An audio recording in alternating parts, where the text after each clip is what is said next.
Perencanaan pembangunan daerah khususnya di era otonomi daerah di Indonesia pada kenyataannya tidak bebas nilai, dan selalu diputuskan dengan pertimbangan berbagai tekanan dan keputusan yang negosiabel antar stakeholder pembangunan.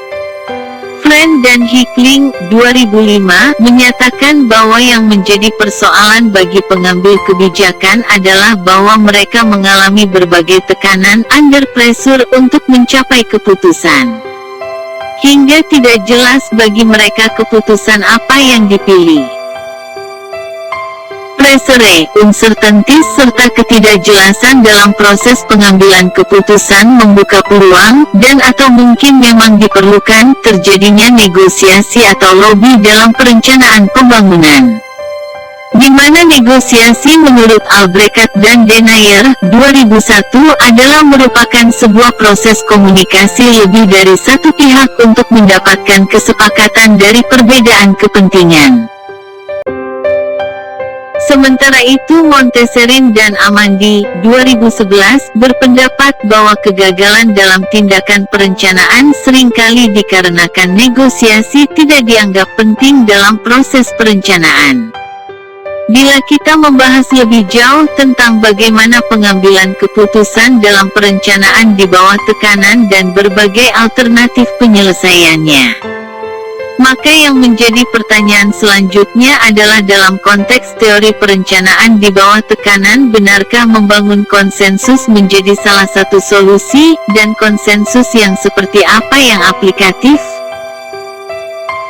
Sanyal, 2002, bahkan berpendapat berdasarkan survei terhadap praktisi perencana, tak satu pun dari mereka mengatakan bahwa teori perencanaan atau teori apapun berguna dalam pelaksanaannya, karena mereka bergulat dengan perbedaan kepentingan yang saling bertentangan.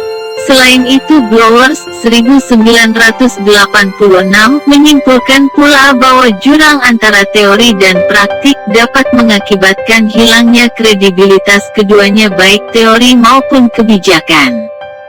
Perbedaan pendapat, cara pandang, kepentingan, kebutuhan bahkan perbedaan keinginan antar pemangku kepentingan seringkali menimbulkan konflik dalam pengambilan keputusan pembangunan.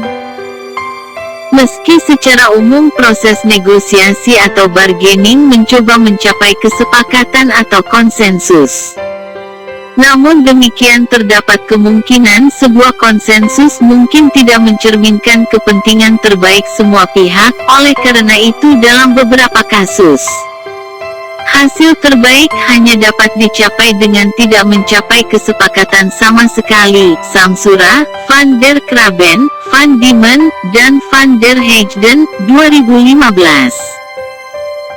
Kompleksitas persoalan yang mesti diselesaikan dalam berbagai kondisi tekanan dan keterbatasan memerlukan model penyelesaian yang tidak sederhana dan rumit, dan berujung pada pentingnya negosiasi dalam mewujudkan rencana hingga implementasinya.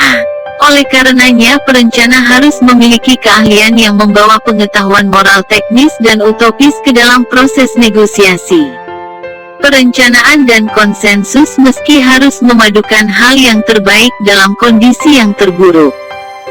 Syarat utama terjadi konsensus yang ideal dalam perencanaan adalah bila dalam membangun konsensus dijadikannya data sebagai bahan rujukan utama. Ketika telah abai terhadap data, maka hasil konsensus bisa saja terjadi hal yang seperti diibaratkan tersesat di jalan yang benar.